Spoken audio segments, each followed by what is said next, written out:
MCR Pure Cotton Club, formals and casual shirts. No compromise. Unga side liyo, enga side liyo. It's a GT promise. GT Holidays, South India's #1 travel brand. Attica, India's #1 trusted gold buyers. We release pledged gold instant cash payment. எதையுமே ஒரு அறிவாக ஒரு கணக்கு பாயிண்ட்லேயே பார்க்கக்கூடிய ஒரு அமைப்பு. ஒரு விஷயத்தை பேசினா கூட இது பேசுறதுக்கு இவ்வளோ நேரம் தான் ஆயிருக்கும், இப்போ இந்த பொருளுக்கு இதுதான் விலை அப்படின்னு அவங்க மைண்டு வந்து கால்குலேஷனாக பார்க்கும். அந்த அளவுக்கு ஒரு அறிவுத்திறன் அப்படிங்கிறது, கணித புலமை. ஒரு நேரத்தில் ரொம்ப சூப்பராக படிப்பாங்க. ஆகா பையன் நல்லா படிக்கிறானேன்னு பெற்றவங்க சந்தோஷப்படுறதுக்குள்ள அடுத்த எக்ஸாமில் ரொம்ப டவுனாக மார்க் வாங்குவாங்க. அவங்க பிரம்மாண்டமாக யோசிப்பாங்க. அதாவது ஃப்யூச்சரில் நான் எதிர்காலத்தில் இப்படியெல்லாம் ஆகணும்னு நிகழ்காலத்தை கோட்டை விடக்கூடியவங்களாக இருப்பாங்க.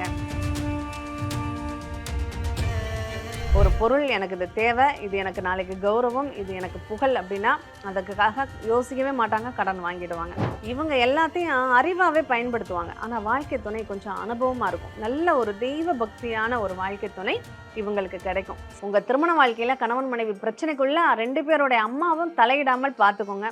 அதுதான் உங்களுக்கு மிகச்சிறந்த பரிகாரம் அப்படின்னே சொல்லலாம். அம்மாவை திருமண வாழ்க்கையில் தலையிட விட்டுட்டீங்க அப்படின்னா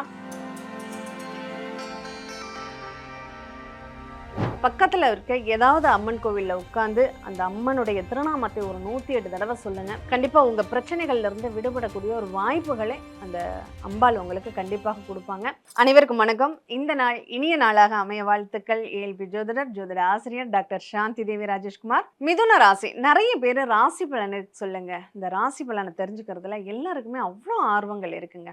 நம்ம என்னதான் அட்சய லக்னத்தில் பலன் பார்த்தாலும் அந்த ராசிக்குன்னு உள்ள மோகம் இன்னும் குறையலை அப்படின்னு தான் சொல்லணும். நம்ம ராசி பலன்கள் அப்படிங்கிறது கண்டிப்பாக நம்ம தெரிஞ்சுக்கணும். இயல்பிலேயே நம்ம பிறக்கும் போது ஒரு நட்சத்திரம் நம்ம உடம்புல எந்த அளவுக்கு செயல்படுது. பஞ்சபூதத்தில் இந்த நட்சத்திரம்ங்கிறது நெருப்பு. அப்போ அந்த நெருப்பு தான் நம்மளை இயக்கக்கூடிய காரணியாகவும் இருக்கு. அதனால இந்த ராசி அப்படிங்கிறது நமக்குள்ள நல்லாவே மாற்றங்களையும் பலன்களையும் ஏற்படுத்தும். அந்த வகையில் இந்த மிதுனத்தை பற்றி நம்ம தெரிஞ்சுக்கிறோம் அப்படின்னா, இயல்பிலேயே ரொம்ப கவித்துவமானவர்கள் இந்த மிதுனம் அப்படின்னு சொல்லலாம். ஏன்னா புதனுடைய அமைப்பு. அதனால எதையுமே ஒரு அறிவாக ஒரு கணக்கு பாயிண்ட்லேயே பார்க்கக்கூடிய ஒரு அமைப்பு. ஒரு விஷயத்தை பேசினா கூட இது பேசுறதுக்கு இவ்வளோ நேரம் தான் ஆயிருக்கும், இப்போ இந்த பொருளுக்கு இதுதான் விலை அப்படின்னு அவங்க மைண்டு வந்து கால்குலேஷனாக பார்க்கும். அந்த அளவுக்கு ஒரு அறிவுத்திறன் அப்படிங்கிறது, கணித புலமை. அவங்க படிச்சு தான் கணக்கு தெரிஞ்சுக்கணுங்கிறதெல்லாம் இல்லைங்க, மனக்கணக்காகவே போடக்கூடிய வல்லமை இந்த மிதனத்திற்கு உண்டா.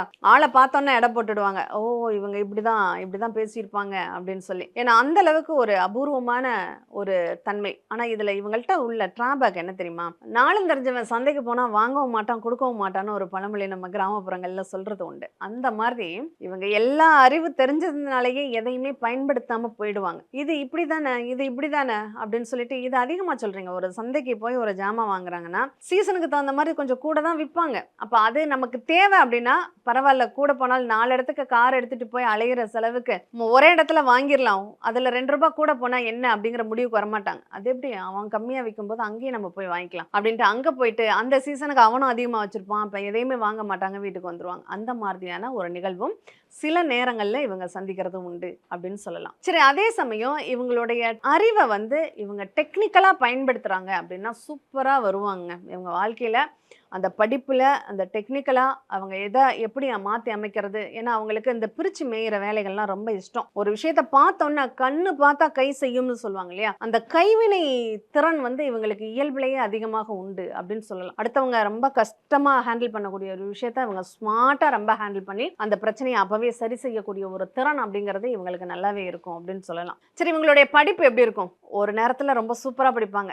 ஆகா பையன் நல்லா படிக்கிறானேன்னு பெற்றவங்க சந்தோஷப்படுறதுக்குள்ள அடுத்த எக்ஸாமில் ரொம்ப டவுனாக மார்க் வாங்குவாங்க. ஏன்னா அவங்களுடைய படிப்பு அப்படிங்கிறது கொஞ்சம் ஏற்ற இறக்கமாகவே இருக்கும். அவங்களுக்கு படிப்பை மட்டும் அந்த படிக்கிற காலகட்டங்களில் கொஞ்சம் ரொம்ப கவனமாக அவங்க ஹேண்டில் பண்ணிட்டாங்கன்னா கண்டிப்பாக அவங்க வாழ்க்கையில் ரொம்ப சக்ஸஸான ஒரு சூழ்நிலைக்கு வருவாங்க அப்படின்னு சொல்லலாம். அதே மாதிரி படிக்கிற காலகட்டங்களில் அவங்களுக்குள்ள மனசில் ஒரு சஞ்சலம் இருந்துக்கிட்டே இருக்கும். எந்த சப்ஜெக்டை தேர்ந்தெடுக்கிறது அப்படிங்கிறதுல ஒரு ஆசுலேஷன் இருந்துக்கிட்டே இருக்கும் அப்படின்னு சொல்லியிருக்கு. அதுவும் இந்த ராகு திசையாக இருக்குன்னு வச்சுக்கோங்களேன். இந்த மிதுனத்தில் பிறந்தவர்களுக்கு ராகு திசை படிக்கிற காலகட்டங்களில் நடக்குது அப்படின்னா அவங்க பிரம்மாண்டமாக யோசிப்பாங்க. அதாவது ஃப்யூச்சரில் எதிர்காலத்தில் இப்படியெல்லாம் ஆகணும்னு நிகழ்காலத்தை கோட்டை விடக்கூடியவங்களாக இருப்பாங்க.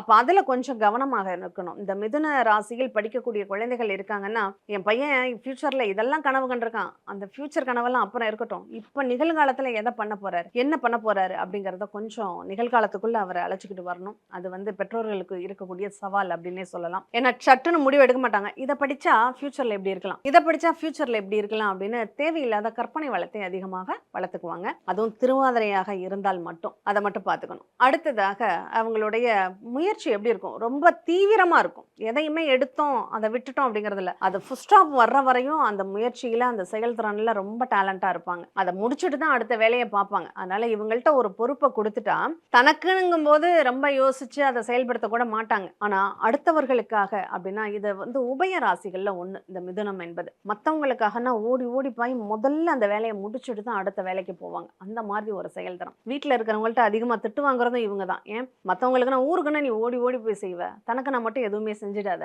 அப்படிங்கிற மாதிரி ஒரு பேரும் அவங்களுக்கு இருக்கும் அப்படின்னு சொல்லலாம். அவங்களுடைய இடம் வீடு சொந்தமாக நானே ஒரு இடத்த வாங்கணும், வீடு கட்டணும் அப்படிங்கிற ஒரு எண்ணம் ஆசைகள் தான் இவங்களுக்கு அதிகமாக இருக்கும். என்னதான் பூர்வீகத்தில் வீடு இருந்தாலும் நல்லா அவங்களுடைய அப்பா அம்மா தாத்தா பாட்டிகளை ஏற்படுத்தி உருவாக்கி வச்சிருந்தாலும் இவர் சொந்தமாக சம்பாரிச்சு நான் ஒரு இடத்த வாங்குவேன், வீட்டை வாங்குவேன் அப்படின்னு சொல்லக்கூடிய ஒரு அமைப்பு அப்படிங்கிறது செல்ஃபாக நான் யாருடைய கையும் எதிர்பார்க்காமல் நான் வாழணுங்கிற ஒரு எண்ணம் இவருக்குள்ள அதிகமாகவே செயல்படும் அப்படின்னு சொல்லலாம். அதே மாதிரி ஒரு வீட்டை அமைச்சுக்கக்கூடிய ஒரு அமைப்பும் இவருக்கு நல்லாவே இருக்கு அப்படின்னு சொல்லப்படுது. இவருடைய குழந்தைகளுடைய தன்மைகள் எப்படி இருக்கும்னா ரொம்ப அழகான குழந்தைகளாக இருப்பாங்க. பார்த்தாலே அந்த குழந்தைகளுக்கு கொஞ்சம் தோன்றும். அப்படிப்பட்ட குழந்தைகள் இந்த மிதுன ராசிக்காரங்களுக்கு உண்டுங்க. ஆனா அந்த குழந்தைகளுக்காக இவங்க நிறைய செலவு பண்ண வேண்டியிருக்கும். அந்த குழந்தைங்க இவங்களுக்கு செலவு வைக்கிறதுக்காக தான் அந்த குழந்தைகளாகவே பிறந்திருப்பாங்க. அந்த அளவுக்கு அந்த குழந்தைகள் ரொம்ப குறும்புத்தனமாகவும் சுட்டித்தனமாகவும் செலவு வைக்கக்கூடியவர்களாகவும் இருப்பாங்க அப்படின்னு சொல்லலாம். சரி, இவங்களுடைய கடன் ஆடம்பரத்திற்கான கடனாக இருக்கும். அனாவசியமெல்லாம் கடன் வாங்க மாட்டாங்க. ஒரு பொருள் எனக்கு இது தேவை, இது எனக்கு நாளைக்கு கௌரவம், இது எனக்கு புகழ் அப்படின்னா அதுக்காக யோசிக்கவே மாட்டாங்க, கடன் வாங்கிடுவாங்க. தீராத கடனில் இவங்க கொஞ்சம் மாட்டிக்குவாங்க. இவங்க மாட்டுறாங்க அப்படிங்கிறத விட இவங்களுடைய அப்பாவுக்கு, இந்த மிதுன ராசியில் ஒரு குழந்தை இருக்குன்னா அந்த குழந்தையினுடைய பெற்றோருக்கு தீராத கடன் அப்படிங்கிறது கொஞ்சம் இருக்கும். அதை அவங்க பேலன்ஸ் பண்ணி ஆகணும் அப்படிங்கிற ஒரு அமைப்பு அப்படிங்கிறது இங்கே இருக்குது. இவங்களுடைய வாழ்க்கை துணை எப்படி இருக்குங்க, இவங்க எல்லாத்தையும் அறிவாகவே பயன்படுத்துவாங்க. ஆனால் வாழ்க்கை துணை கொஞ்சம் அனுபவமாக இருக்கும். நல்ல ஒரு தெய்வ பக்தியான ஒரு வாழ்க்கை துணை இவங்களுக்கு கிடைக்கும். சதா ஏதாவது ஒன்றுன்னா அந்த கடவுள் இருக்கார் பார்த்துக்குவார், அந்த கடவுள் காப்பாற்றுவார் அப்படின்னு கோயிலுக்கு போகிறதுல விருப்பம் உடையவர்களாகவும் அந்த அம்மா வீடையே கோவில் மாதிரி பார்ப்பாங்க. அவங்க அவ்வளோ பக்தியாக கல்யாணத்துக்கு அப்புறம் அம்மா வீட்டுக்கு போகிறதுனா அவங்களுக்கு அவ்வளோ சந்தோஷமாக இருக்கும். அப்படிப்பட்ட வாழ்க்கை துணை தான் கிடைக்கும் இங்கே. ஒரே ஒரு விஷயத்தை அந்த மிதுன ராசிக்காரங்க கவனத்தில் வச்சுக்கணும். நீங்கள் எப்படி உங்கள் அம்மா மேலே ஒரு பற்றுதலோடு இருக்கீங்களோ அதை விட கூடுதலாக ஒரு படி உங்களுடைய வாழ்க்கை துணை அவங்க அம்மா மேலே ரொம்ப அதீதமான பாசத்தோடு இருப்பாங்க. அவங்களுக்கு வழிகாட்டியே அவங்க அம்மா தான் அப்படின்னு ஃபீல் பண்ணுற அளவுக்கு தான் அவங்களுடைய அந்த கைடன்ஸ் அப்படிங்கிறது இருக்கும். அதனால் இவங்க ரெண்டு பேரும் திருமண வாழ்க்கையில் நீங்கள் கவனிக்க வேண்டிய ஒரே ஒரு விஷயம், உங்கள் திருமண வாழ்க்கையில் கணவன் மனைவி பிரச்சனைக்குள்ள ரெண்டு பேருடைய அம்மாவும் தலையிடாமல் பார்த்துக்கோங்க. அதுதான் உங்களுக்கு மிகச்சிறந்த பரிகாரம் அப்படின்னே சொல்லலாம். அம்மாவை திருமண வாழ்க்கையில தலையிட விட்டுட்டீங்க அப்படின்னா உங்கள் வாழ்க்கை உங்களுக்கு கிடையாது அப்படிங்கிறத நீங்கள் எழுதியே வச்சுக்கலாம் அப்படின்னு சொல்லலாம். அடுத்ததாக தொழில், மனைவி பேரில் தொழில் செய்யலாமா, சொந்தமாக நான் தொழில் செய்யணும் அப்படிங்கிற ஒரு ஆர்வம். திருமணத்திற்கு அப்புறம் தான் அந்த தொழில் மேலே ஒரு நல்ல ஈடுபாடு. நான் சொந்தமாக என்னுடைய கௌரவத்தை நான் காப்பாற்றிக்கிறதுக்கு சொந்த தொழில் செய்யணும் அப்படிங்கிற ஒரு வெறித்தனம் அப்படிங்கிறது அப்போ தான் அவங்களுக்கு ஏற்படும். ஆனால் சொந்த தொழில் செய்வது நல்லதா அப்படின்னா இவங்க மிதுன ராசியில் இவங்க புனர்பூச நட்சத்திரமாக இருக்காங்கன்னா இந்த தொழில் கண்டிப்பாக அவங்க செஞ்சு தான் ஆவாங்க. அதிலிருந்து பின்வாங்கவே மாட்டாங்க. ஏதாவது ஒரு காலகட்டங்களில் நான் சொந்தமாக தான் நான் தொழில் செய்வேன் அப்படிங்கிற ஒரு எண்ணம் அவங்களுக்கு அதிகமாகவே வலுப்படும் அப்படின்னு கூட சொல்லலாம். அதுவும் அவங்களுக்கு இந்த மிதுனத்தில் பிறந்தவங்க சின்ன வயசுலேயே குருதசை ஆரம்பிச்சிருச்சுனாலும் சின்ன வயசுலேயே தொழில் செய்யணும்னு பிரியப்படக்கூடியவங்களாகவும் அதிகமாகவே இருப்பாங்க அப்படின்னு சொல்லலாம். அதனால் தொழிலை பொறுத்தளவில் ரொம்ப கவனமாக தொழில் செய்யணும். ஏன்னா அவங்களுக்கு பிரயோஜனம்ங்கிறத விட அடுத்தவங்களுக்கு தான் அதிகமாக பிரயோஜனப்படும். சர்வீஸ் ஓரியன்டான தொழில்கள், இப்போ டீச்சிங் லைனில் இருக்காங்க, அடுத்தவங்களுக்கு கைடு பண்ணக்கூடிய ஒரு லைனில் இருக்காங்க, உபதேசம் செய்யக்கூடிய இடத்துல இருக்காங்க அப்படின்னா அது இவங்களுக்கு ரொம்ப பெஸ்ட்டாக வரும். முதலீடு போடாமல் எந்த தொழிலாக இருந்தாலும் இவங்க செய்கிறாங்க அப்படின்னா கண்டிப்பாக இவங்களுக்கு சாதகமான ஒரு சூழ்நிலைகள் ஏற்படும். அரசியல்வாதிகளோட ஒரு தொடர்புலையே இவங்க இருப்பாங்க.